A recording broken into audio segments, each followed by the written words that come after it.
Will McHugh here, and this is Weird YouTube. This is a story about a man who spoke to demons. A man who went by many names in his life: the Beast, Brother Perdurabo, Ankh Kansu. He was an occultist, a student of the dark arts, the founder of a religion called Thelema, and a publisher of books on magic and the paranormal. His followers saw him as a visionary. His enemies called him insane, even cruel, devil incarnate, or troubled genius. Honestly, it depends on who you ask. This is the story of Aleister Crowley. Let's begin. Aleister Crowley was born on the 12th of October, 1875, in the sleepy English town of Leamington Spa. His father, Edward Crowley, was a preacher and belonged to a fringe Christian sect known as the Plymouth Brethren. They took a radical fundamentalist view to the Bible, meaning that whatever was written down was meant to be taken literally. At its worst, this included the subjugation of women and the persecution of homosexuals. His preaching career was cut short, however, when in 1886 he died of tongue cancer. From a young age, Alistair was sent to a number of boarding schools. He was a strange boy, preferring his own company instead of playing with other children. As a result, he was often subject to bullying, sometimes by his teachers. This troubled child grew into a troubled teenager. He began to question his strict Christian upbringing and enjoyed pointing out inconsistencies in the Bible. At the same time, he was often caught smoking, drinking, and even visiting prostitutes. Horrified, his mother would nickname him the Beast, which is a monster from the Book of Revelation, a nickname that Crowley would soon delight in. In 1895, at the age of 19, Alistair enrolled at the University of Cambridge to study English literature. He developed a love for chess and romantic poetry, reading the works of Lord Byron, Edward John Trelawney, and Percy Shelley. It was during this time when Alistair developed an unexplainable attraction to a fellow student, Herbert Charles Pollitt. The feeling was mutual, and the two entered a brief and passionate relationship. Their commitment to one another was soon to end, for Alistair developed a deeper love, the occult. Spending days at a time in old, dusty libraries, Alistair discovered books of a more mystical nature.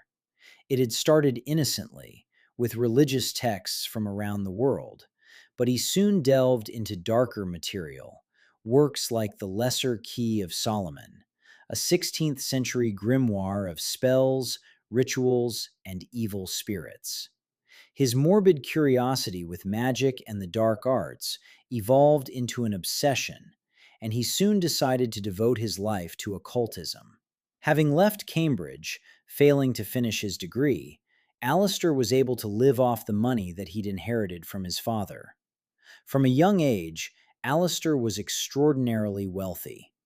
This allowed him to travel around the world and pursue his expensive hobbies, chief among which was mountain climbing, something he gained recognition for among mountaineering circles. But Crowley was keen to progress his occult education. In November 1898, he was introduced to the Hermetic Order of the Golden Dawn, the group believed to possess ancient knowledge. They studied esoteric teachings, medieval Jewish Kabbalah, and performed magical ceremonies which included ritualistic drug taking. Members of this group included Arthur Conan Doyle, the author of Sherlock Holmes. Adopting the name Brother Perdurabo, Alistair impressed all those around him, displaying an extensive knowledge of occult literature. As a result, he quickly rose through the ranks. But his roguish lifestyle of excessive drug-taking and bisexuality made him a controversial figure and led to a number of feuds with fellow initiates. Those around him spoke of his, quote, unappeasable desire to control people, and that he also had, quote, a tendency to quarrel savagely with anyone who disagreed with him. Many fellow members refused him from ascending further ranks. A schism soon developed within the order, which led to Aleister leaving shortly after. Disillusioned with the order and its rigid hierarchy, Crowley retreated to traveling. With the funds his father had left him, he journeyed to Japan, China, Sri Lanka, and India. He continued to climb, and even joined an early expedition to climb the second highest peak on Earth, K2. During his travels, he was introduced to Eastern philosophy. He studied the teachings of Taoism and Buddhism, as well as practicing yoga.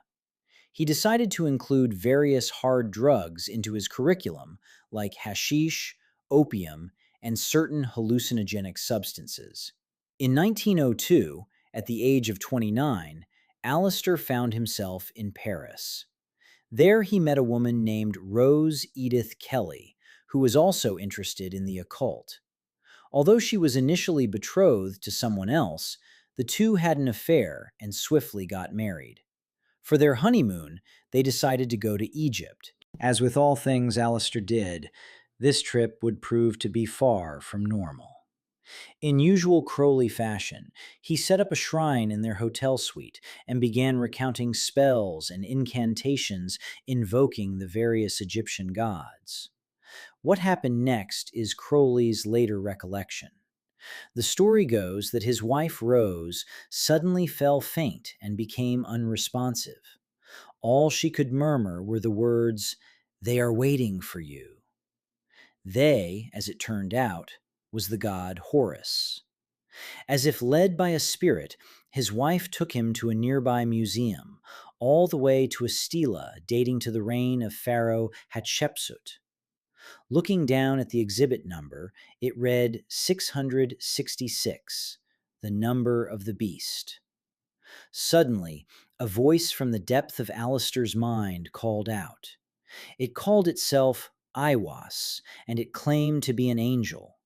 It told Aleister to write down all that it said into a book. For the next 3 days, Aiwass dictated its words to Aleister, who dutifully wrote them all down. What he was left with was a small tome entitled The Book of the Law. Opening the first pages, the book was replete with spells, as well as discourses and philosophy. A key teaching of this book was that humanity would soon enter a new age, the Aeon of Horus. In this time, mankind will overthrow Christianity and finally take control of their own destiny. To achieve this goal, there was but one simple commandment. Quote, "Do what thou wilt. Every man and woman is a star. The word of sin is restriction." In other words, whatever you feel like doing, go and do it, regardless of popular opinion or conventional morality. Believing himself to be a reincarnation of an Egyptian prophet, Ankh-Uthan-Kosu, Crowley returned to London and founded a new religion. He called it Thelema, a Greek word meaning desire. It was based on the teachings found in the Book of the Law and promoted a life of hedonism and radical free will. It was a fusion of a number of religious traditions, mixing elements of Western occultism, Jewish Kabbalah, Theravada Buddhism, and yoga. To accompany spiritual practice, Crowley advocated the heavy use of psychedelics. In 1907, he founded his own secret order, the AA, believed to stand for Argentium Astrum, the Latin for Silver Star. Owing to Crowley's notoriety in occult circles, the AA quickly grew in number. Soon, he released a periodical for its members, the Equinox. During this time, it was rumored that Aiwass had contacted him again and instructed him to write more holy books. Things were going well for Aleister and his nascent movement, but nothing good lasts forever. Now a leader of his own religion, with a philosophy to justify his own behavior, Crowley enjoyed a lavish lifestyle. He continued to travel, take increasingly heavier drugs, and have affairs with both women and men. At the same time, his marriage to Rose began to break down. Despite his own scandalous lifestyle, he became frustrated that his wife had developed alcoholism. In 1909, he divorced her on the grounds of adultery.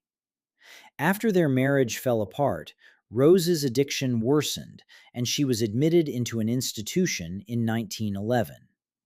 Eventually, all the traveling, drug taking, and libertinism had caught up with Crowley. The inheritance left by his father had now dried up. What's more, his addiction to drugs had severely worsened. To treat his asthma, his doctor prescribed him heroin, to which he soon developed a crippling dependency. During the outbreak of World War I, he was living in New York, gaining a small income through writing short stories and articles. He even had a brief stint working as a double agent for British intelligence. After the war, his attempts at spreading Thelema in the United States were largely unsuccessful, and it soon came time for Aleister to leave. In 1920, Crowley rented a small house in Sicily, bringing some of his most dedicated followers with him.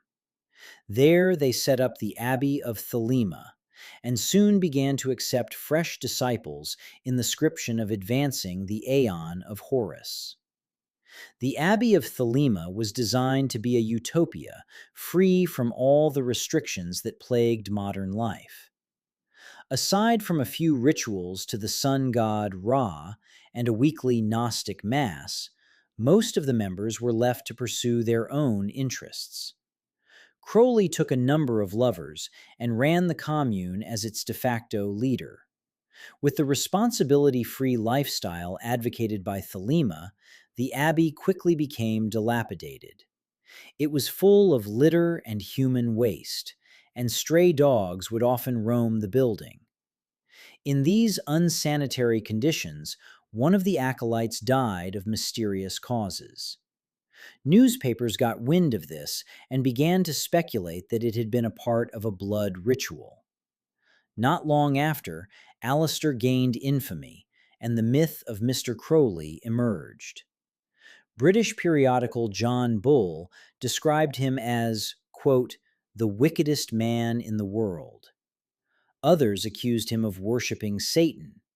Some believed that he actually was Satan. The Abbey of Thelema gradually fell apart, and all the members eventually left the commune. The abandoned building remains there today, although it's now vandalized and overgrown. For modern practitioners of Thelema, it remains a site of pilgrimage, a memory of something that could have been. Disgraced and destitute, Crowley returned to England and retired from public life. In 1929, he soon remarried to a woman named Maria Teresa Sanchez, although he continued to have the occasional affair every now and then. He spent the remainder of his days in the seaside town of Hastings. There, he wrote a few more books and offered students tuition for his magic. His final publication was the Book of Thoth, a tarot deck that remains popular today.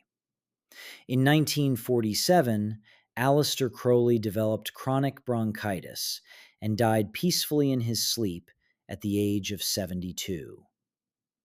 There's much that can be said about the life of Aleister Crowley, but perhaps a 1915 Vanity Fair article put it best.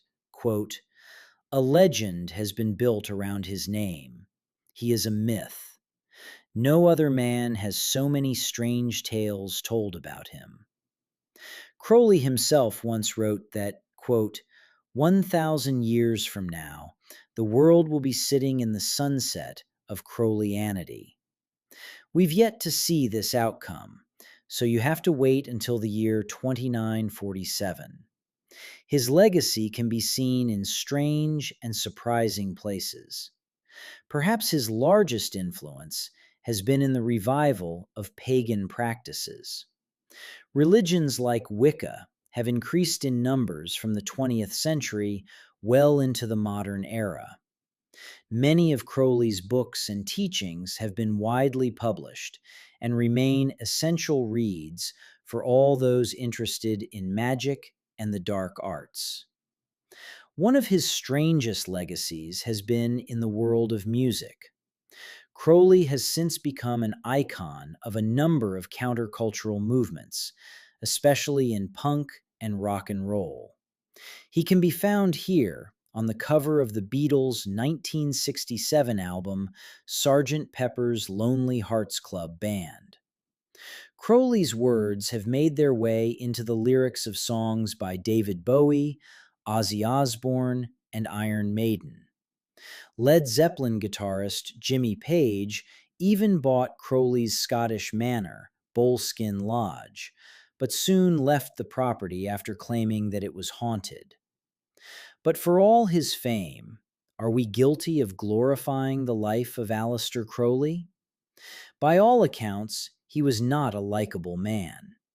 Many biographers recount his exceptional cruelty and ability to alienate those close to him. His conversations with spirits and demons could be a symptom of an underlying mental health condition, exacerbated by his untreated addiction to alcohol and drugs. Today, we might throw all kinds of medical diagnoses at him: sociopathy, narcissistic personality disorder, disassociation, and drug-induced schizophrenia. Genius, insane, visionary, fraud, free thinker, cult leader. Perhaps he's all of these things, or none of them. However you choose to remember him, Aleister Crowley will be remembered nonetheless. Anyway, I look forward to seeing you next time. Oh wait, here is something else. Crowley wanted to be remembered for 1,000 years.